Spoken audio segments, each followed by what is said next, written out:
Hi, my name is Brittany, and my agency is the Greater San Marcos Youth Council. Hi, I'm Juliana, and my agency is Alara Caring. Hi, I'm Marina, and my agency is the Southside Community Center.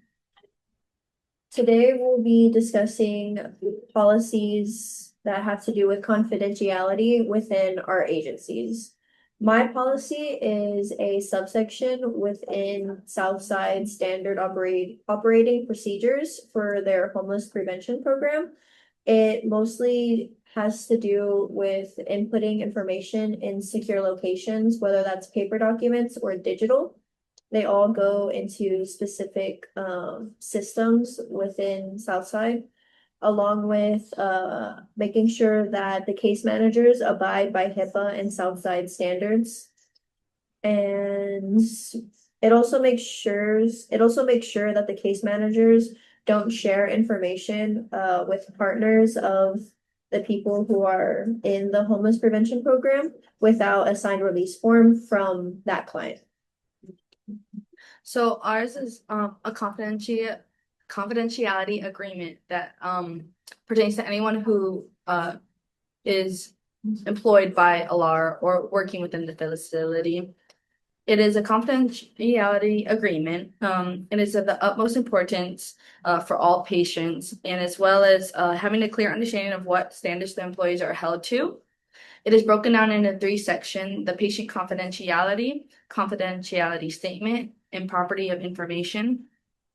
It is basically informing the employer, abiding by the rules of HIPAA, the standards of Alara Caring, and any other policies or standards within it, and understanding the rights that Alara Caring has, as well as breaking down information that you may or may not disclose and how it pertains to what information can be released, what rights Alara Caring has to information that is created during Alara work, and confidentiality of if you break any of these policies, or basically that Alara Caring has the right to have any laws or any ramifications put on you. So for mine, it's basically just we are under Texas Department of Family and Protective Services.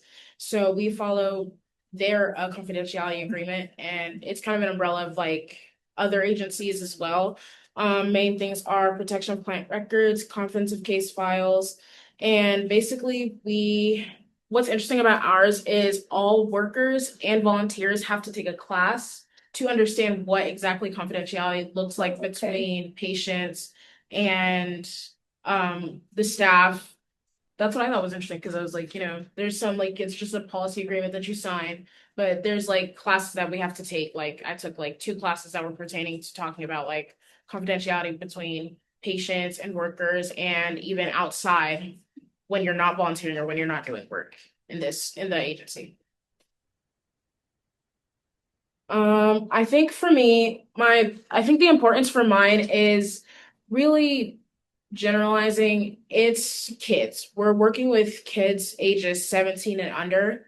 So there's a lot that can happen. There's a lot of cases that we deal with that come in, and there's a lot of information that has the opportunity to be exposed out to Mhm. people that don't need to be hearing about it. So I think the reason it's so important to have confidentiality agreements is because you're working with children, and children are a vulnerable group of like they're a vulnerable population Yeah, not of only kids. not only that, but it also helps build trust with that population, especially since they are kids and they're coming from all different types of situations.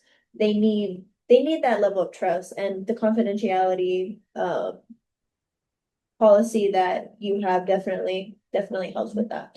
As well as the classes. It not only informs people who are going in that might not know how, what can be released and what not be released, but also how to go about keeping everything, understanding the kids and what the needs are for that, and as well as providing the adequate services to document or not to document or to say. Yeah, I feel like it ties in really well with what we talk about in social work.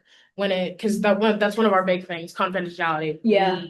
It's something that's heavily repeated on. We can't spread information that's not supposed to be spread. We can't go out and just talk about anything we want to because there's that level of patient care, patient worker confidentiality. Like I wouldn't want to go and find out from somebody else about a kid that I was working with. If I told you something and it was supposed to be in confidentiality, but then you go and tell somebody else about it and I find out, that could risk my job, that could risk the patient. Like there's so many factors to it. Yeah. And like I kind of said earlier, these people, these children, and also the people that we work with come from all different types of backgrounds. And it's not only like a confidentiality thing, but it's also a safety thing as well.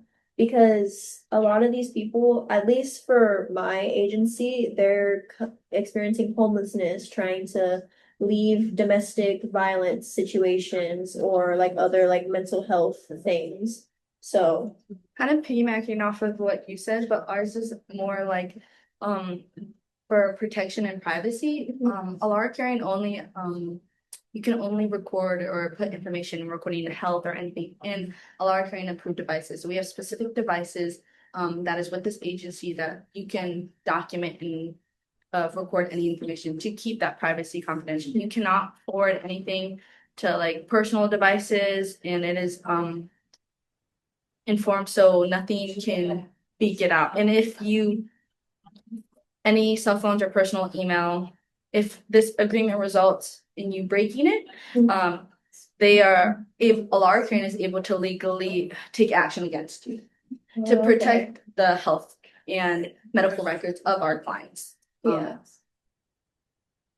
I thought something interesting that y'all had mentioned was how your agencies follow HIPAA.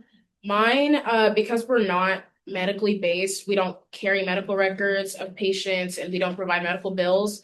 We're not required by law to follow HIPAA. We're more counseling based, so we don't follow, keeping records of medical instances. But I also think it's also something that we could maybe introduce because when you are dealing with different cases, some kids will come in with certain health issues and stuff that you'd want to know to protect a kid, or if you were to like have to seek attention or medical attention for that kid, you'd want to have that information documented down. Yeah, for sure. And not having that not having that backbone of HIPAA kind of just makes it seem like it's a very vulnerable and at risk like situation that could put a kid and their family at risk.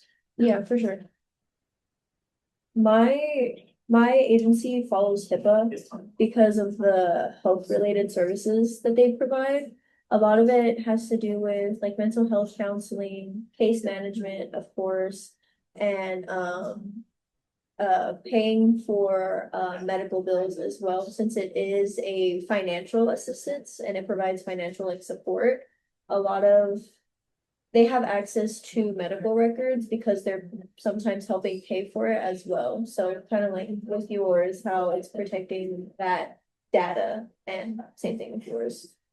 No, yeah, as well as our agency too, we work with a variety of people, with nurses, with social workers that pertain to these accesses of client information, which should be kept quiet and kept only with one another that need on a need to know basis. Yes.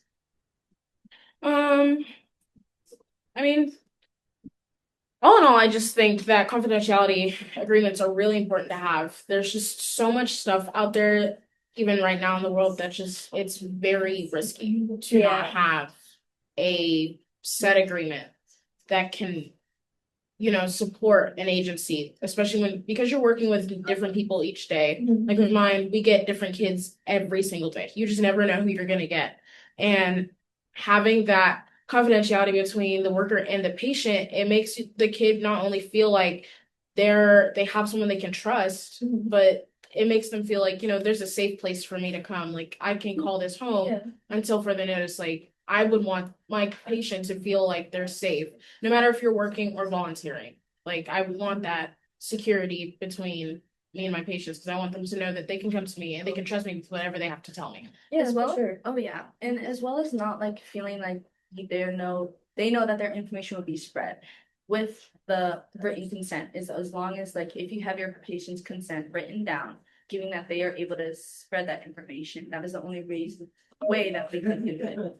I think that is a very big trust within the client and the worker or whoever they are involved with to keep that, to understand that, and to inform them of their right to privacy and confidentiality. Yeah. Yeah, we're good. I think overall, I think yeah, I was like, I think overall our agencies definitely all have confidentiality in one way or another, and to protect their own ways. They're all doing Yeah. their part to make sure that there's the relationship between patient and workers stay safe. That's all we need. Safety is our biggest thing. Yep. Social work and in volunteering. Thank you. Exactly. Thank you. Thank you.